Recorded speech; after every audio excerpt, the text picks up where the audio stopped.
Back then, it was just a duel with Elia, but this time, things are way different. It's a life or death situation. Our guy shouts out to Yuria, trying to explain that it's all a misunderstanding, and he didn't mean to do anything while she was asleep. Even with his EX rank strength, his whole body feels like it's on fire.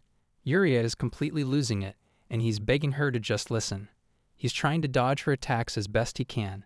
Yuria is furious, swinging her chain whip at him like crazy. Luckily, he knows how to stop that hit. She aims her sword right at his face, throwing it straight up toward him, but it halts just inches away. There's this strange rule. Any enemy who gets within 3.5 steps of her is done for, no exceptions. But she can't move a single step herself. There's clearly something behind her curse. She softly asks if he can step forward, and he wonders why he should and if she could actually cut him off. She confirms it with some serious killing intent, and he realizes he can't escape this mess either. She suddenly looks surprised, and he realizes this is her personal space, isolated from everyone, even the teachers. With that in mind, he calls out and offers her some biscuits that could totally boost her stamina. Seeing him do this, Yuria gets annoyed, asking if he's really trying to bribe her with food. But when he tosses a biscuit, she jumps on it like a puppy eager for a treat. He nearly ended up in big trouble because of that. Yuria starts asking who he is and why he's here. He admits he's here to steal, but he keeps it vague. Instead, he says someone told him to look after her and feed her. There's no way anyone had met Yuria this early in the game. Then he mentions that her sister is doing well in the Holy Empire, which totally catches her off guard. He says the Emperor won't care about them for a while, but makes it clear she needs to keep a low profile. Yuria is originally from the Holy Empire, and she's been hiding in Elfont. Her sword has a bad reputation, and being the binding vessel for it means she's stuck with a curse. So she's probably been struggling with little hope. The next day at the academy, someone is giving a rundown of the academic building, like the gym and arcade, and students can see everything from there. Ophelia talks about how they'll need to pick their majors and minors during the reception ceremony in a few days. She promises to explain more about the majors. This is just a tutorial event where everyone's getting info about the world, but he can't just skip it. All the effort he's put in so far would be for nothing. A student asks Ophelia if that's the famous Void Zone, and she confirms it, but warns it's a no-go area. If they get too close, they could get in serious trouble. The Void Zone is a leftover from the epic war between heaven and hell, where gods, messengers, and warriors who got their powers managed to trap demons. It's been hundreds of years, and the clash between death and the divine is still a thing. This zone is super important. That's why the Holy Empire, tribal territories, and other factions set up the Golden Triangle to keep it all under control. This includes Elephant and other academies. Someone asks Ophelia if they can get a closer look, but she explains they can only stand at the edge of a protective barrier to stay safe. Meanwhile, our main guy has other plans. He's thinking about grabbing lunch and then coming back. The angels, who are known for flipping mountains and drying oceans, actually put up this barrier. When they finally reach their spot, Ophelia tells everyone it's lunchtime. Our guy feels grateful to the academy for letting them get this close to something so dangerous.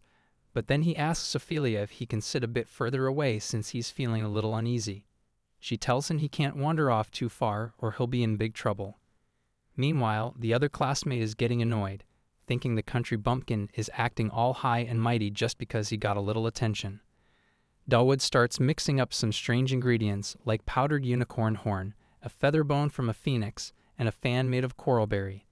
Then he takes a deep breath and blows into this portable thurible he calls the Ultima of Divinity. Suddenly, a portal starts to open up, and he realizes he might have forgotten something.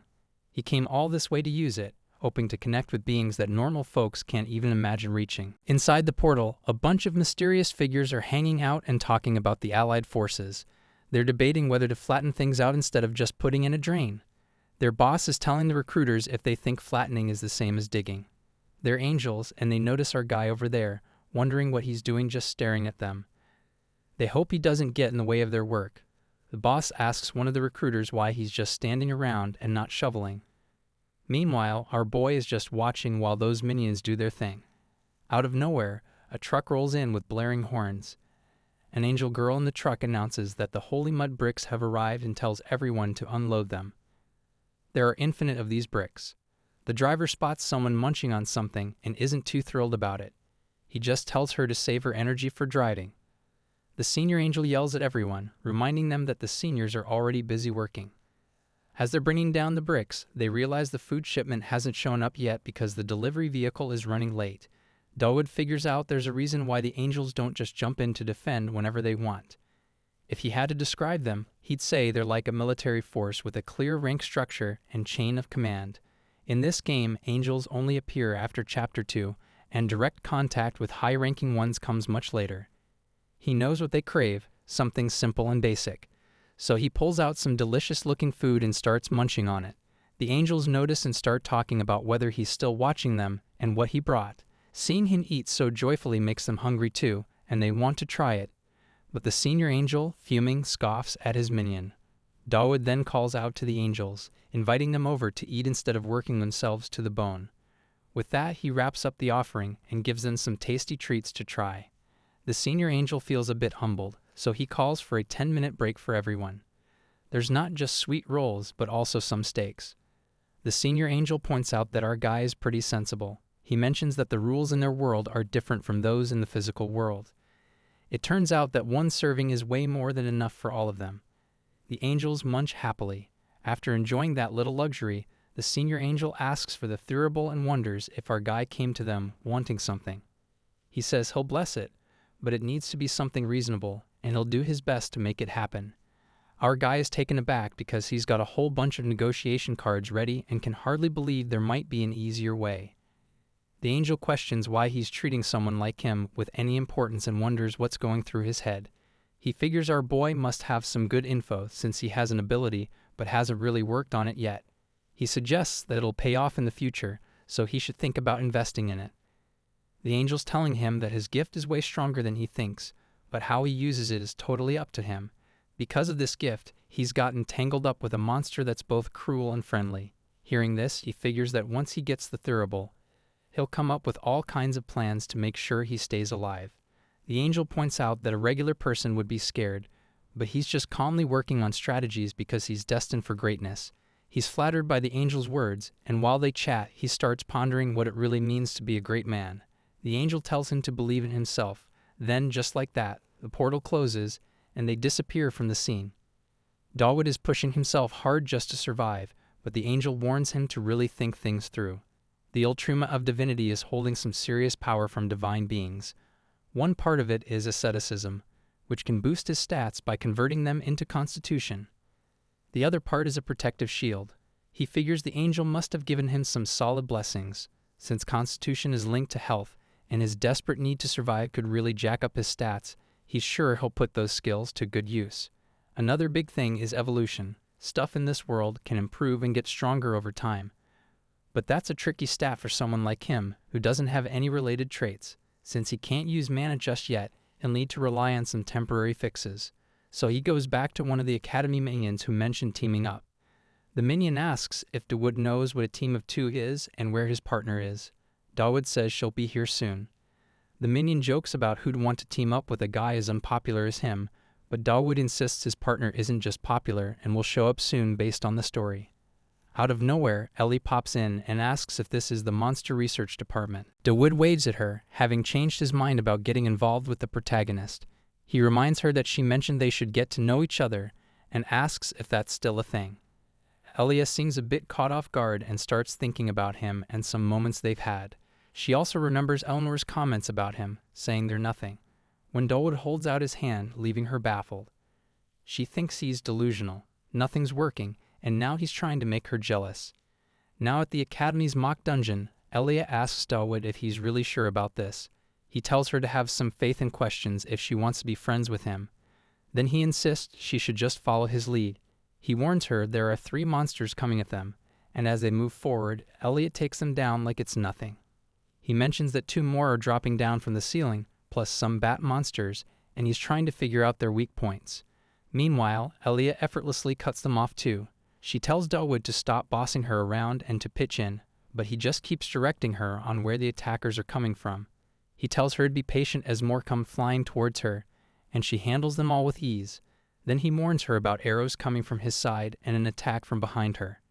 She blocks the monsters from behind, getting annoyed that if he knows all this, he should be helping out more so they can get through this faster. He wishes he could help, but his stats are total garbage, F rank across the board. There's no malice in a mock fight, so his desperate survival skill won't kick in since these are just artificial monsters with set behaviors. He knows he needs to level up his stats fast. Suddenly, she charges at him, and he gets scared, wondering if he's been too demanding. But in the next moment, she easily takes out the monster behind him. They end up taking down all the monsters, and as the fight wraps, ribbons fly around them. Someone mentions their insane speed and how they broke the previous record. Dawood can't figure out what just happened since she fought most of them alone, but she got the record. In reality, he's just been really trying hard at the game and tells her they just got lucky. The next part is a bit tougher, but they decided to keep pushing through. Meanwhile, Elia is just fuming and holding on to her anger. Dean is keeping an eye on both of them since they're doing pretty well. She's Percy, the Dean of Spellcraft, and is thinking they'll need to allocate more funds for battles ahead. She asks Conrad for his thoughts, and he mentions that the one he's keeping an eye on is doing well right now. Dean asks if he's talking about a woman, but he clarifies it's actually Dawood. Dean then questions if he's just riding on the coattails of the warrior candidate, but he shoots back, asking what's wrong with her 10 spinning mages. He counters, saying that's exactly what's wrong with her pen-spinning mages. Any normal person could see that the warrior candidate is stronger and actively contributing. But our guy is positioning himself perfectly, giving orders with impeccable timing. His follow-through on every action shows he has great judgment. It's all calculated, like he's been on the battlefield a bunch of times. Then Conrad calls out to Dean, suggesting they make a bet. He hops on the mic and announces that he's interested after watching the two of them. So he tells everyone that he and Dean have decided to bet. If the duo can beat the record they set as freshmen, they'll get to make any single request of Percy, who's just annoyed. That record is already an amazing accomplishment, and this request seems almost impossible. Confidently, Dawood chimes in that they can definitely do that much. Dean, irritated, points at his behavior. Meanwhile, Conrad insists he's betting on their success and tells them to get started. The scene shifts to Minion Chick, who tells Elnor that she gets it, but she's going a bit overboard. Elnor, wiped out from her practice, mentions there's something she wants to remember. When she was younger, her mom showed her these moves. Since she can't recall them, she's going through them all over again. There's a demon in the Tristan bloodline. This rumor has two sides. One is the insane talent they have, and the other is these random outbursts of madness. This wild mix of sanity is why, even though the Tristans achieve so much, their later years are pretty miserable. Elnor reassures herself that she's not worried about it now. The lady mentions their guy is now with this term's warrior candidate. When Elnor asks who, she says it's Elia, the one who fought Dawood. Realizing they've been paired up for the mock battle, Elnor sighs in relief and tells the senior to take her to them. Back at the exam, Elia asks our guy about his plan, knowing he's got skills but questioning if it's really worth going for the all-time record. She points out his huge self-confidence and wants to know his reasoning behind it. Meanwhile, he's just thinking that it's way easier to target their weak spots since those artificial monsters have set movement patterns, something he could definitely share with her. He tells her the reason he's going all out is that she's right there with him. On the other side, Conrad and Dean are all set for their bet. He mentions they can adjust the difficulty for the final section, and our guy boldly suggests cranking it up to the highest level. Dean is fuming, can't believe the freshman is going that far, and thinks it's too reckless. But our guy feels there's a point in taking the risk, and Conrad decides to roll with it. Elia gives our guy some side-eye, so he tries to calm her down, saying there's no point in being nervous now since things are already set. Dean can't get over Conrad's decision, asking if they act like this every time and if they do the same for their previous freshmen. Elia panics while Dean and Conrad debate the risks. Conrad, curious about our guy's confidence, says if things go south, their top priority will be saving everyone. Conrad signals everyone to switch to slaughter mode and tells our guy to step up. Elia jumps in, saying it's time to go. Dawood is also gearing up for some action because things are about to get dangerous. As all these monsters come rushing at our guy, he powers himself up. The level of danger is off the charts, but without hesitating, he slices through the monsters like they're nothing. Conrad is in total shock and shouts to Percy if she sees this happening. Elia chimes in, saying she totally knew he had it in him, while Percy can't wrap her head around it. After all, he used to be useless. Conrad thinks maybe he was just pretending and can't blame him for it. He'd have freaked out too if he hadn't seen the skill change himself. As time goes on, The monsters are going to get stronger, just like him, so it's a race. Elia steps back, struggling with the big monsters, and calls out to Dalwood. He then busts out Tristan's sword technique, La Volpe, and in no time he lands a flurry of strikes, taking down the last monster in seconds. So Dalwood and Elia totally nailed the challenge and broke the all-time record. Just then, someone shouts for him to get down. It's Conrad, who's munching on the monster like it's nothing. He claims he's set an unbeatable record that'll stand for ages. No one expected a freshman to take down those artificial monsters like it was a stroll in the park. Elia, completely wiped out, also calls out to Conrad, and he gives her some props too. At this point, it's clear that Conrad's the real winner here. They both score a sweet item from the Vision warehouse and get to ask the dean for a favor. Elia's totally caught off guard since freshmen don't usually get that kind of stuff. Plus, she notices that our guy always stays chill. No matter what happens, he acts like he knows how things are gonna play out. It's probably because he really does. Then she calls out to our guy, asking if he's planning to do that fist bump thing with them, as friends. He's not really into that stuff, but he gives her a fist bump anyway, and it definitely sparks her curiosity. With a big smile, she heads out, telling him she'll see him tomorrow. Out of nowhere, someone chimes in, saying they can't tell if she's just friendly or kinda weird. He casually agrees, saying that's what he thought too. But then he suddenly freaks out when he realizes she's actually Elnor. She asks if he's into that newcomer, and he's totally caught off guard. He thinks that since he doesn't feel the pressure of survival kicking in, it seems like she's not planning to make a move on him. It's not like they're dating or anything. She keeps asking if he likes the fresher, and now he realizes he should probably say something. He nervously calls out to her and admits he's been training with Elia this whole time, but wanted to see Elnor. As soon as he says it, he questions why he even blurted that out, thinking it wouldn't go anywhere. She's flattered and asks if he's saying he missed her, and he nods, saying that's right. She wants to know why, but just as he starts to explain, she cuts him off, saying to forget it. Maybe they're just one of those kinds of friends, and he understands. It's probably because she saved him on that train. He tries to mention something about priority lists, but that just confuses him even more, and he wonders what she means. Then she tells him not to worry about it and hands him a letter, saying that's what she came for. So our guy is left wondering if what he just got was a love letter or a challenge, since this definitely didn't happen in the original story. She tells him she was going to give it to him tomorrow and leaves, making sure he knows to open it when he's alone. He's scratching his head but goes along with it. After some thought, he realizes she wants him to be her partner. Tomorrow's the freshman welcome party, which he totally forgot about. Partnering up isn't a big deal. He just has to spend time with her at the party.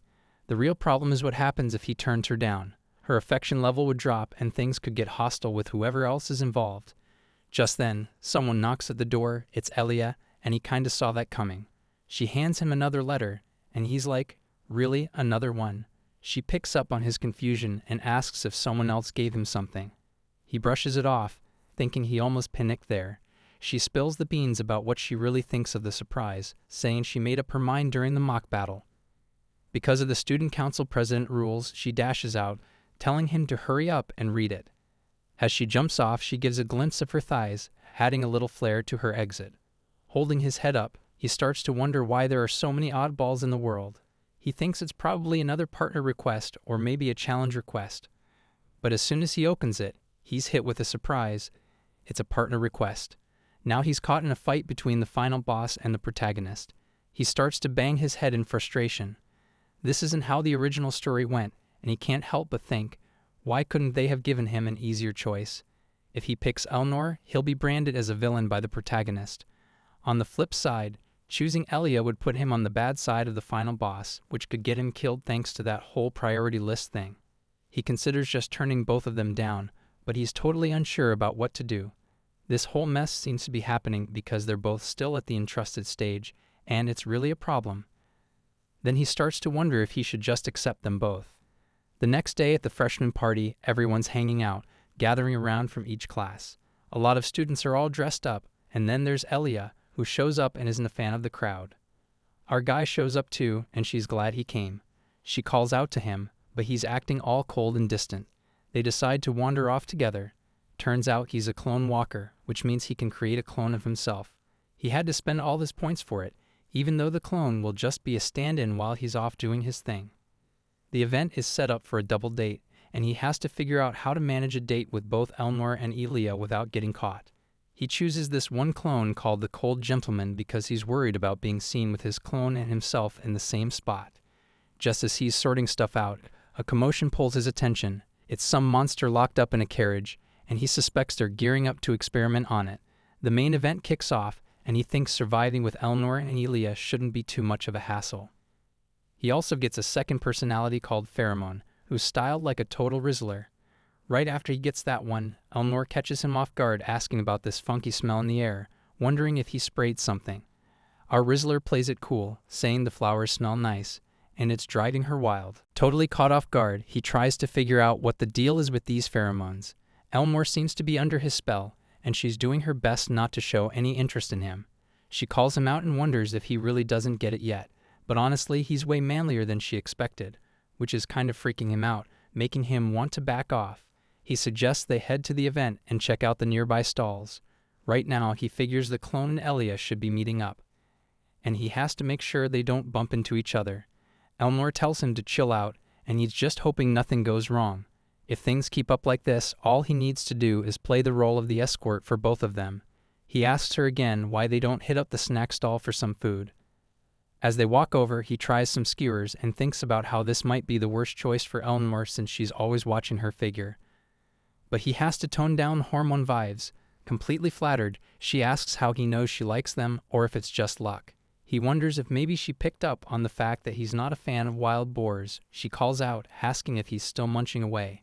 All he's trying to do is keep things between them friendly while maintaining some distance. He needs to make sure Elia stays as far away as possible.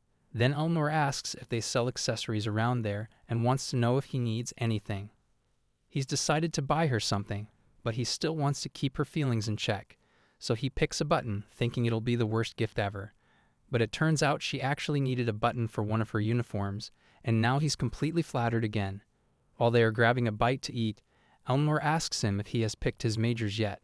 He shares that he's planning to major in theology. This makes her suggest that he think twice about his choice, saying it would be a waste of his talent not to join the Knights. But he explains he has his reasons for wanting to learn in the theology department. Curious, she asks what he wants to learn, and he opens up about needing to learn something important to protect what matters most to him.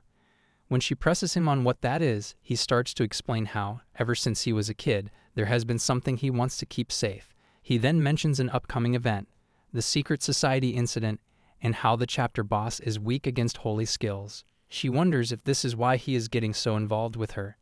He confirms it has to do with a curse that drives all his family members mad, and he thinks mental training might be the only way to protect against it. Elnor asks if he has any idea what the solution is, and he talks about angels' blessings, where two archangels bless one person. It's pretty tough to pull off, which is why the Tristan family is feared, despite their achievements. Then she asks how he manages to stick so close to her, and why he always shows up when someone tries to hurt her. She questions his intentions, and that's when he admits that what he really wants to protect is her. Surprised, she asks what she means to him that makes him want to protect her. He lays it out there, if he doesn't look after her, he will die. Honestly, that is his only reason. He realizes she probably knows it all along and remarks that he is really a strange guy.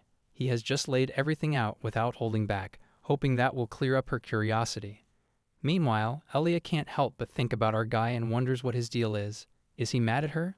Why isn't he talking much? She finds herself questioning how they even ended up in the basement. She feels like she should get closer to him to figure out more about the Tristan family, but she's totally unsure about how to handle a guy like him. Honestly, she struggles with men in general, and it's driving her nuts. She tries to shake off those thoughts and focuses on where they are. As she checks out the monsters all around, she realizes they're probably part of some crazy academic experiment. The professors are such fools for just leaving them here in a basement like this. She even notices some big monsters and starts to wonder if there are even larger ones lurking around. While she's looking, she can't help but notice that none of them are tied down. Suddenly, she spots a sticky bomb attached to one of the cages, and just as she notices it, it explodes. Our guy jumps in to save her right on time. Over by the noise, Dawood and Elnor hear the commotion. The clone of our guy manages to rescue Elia, and she's curious why he did it. He simply replies that it's part of his job. Surprised, she asks what he means and calls out to him as the monsters are now free and standing right in front of them. Letting out a sigh of relief, she thanks him for saving her and decides it's her turn to protect him now.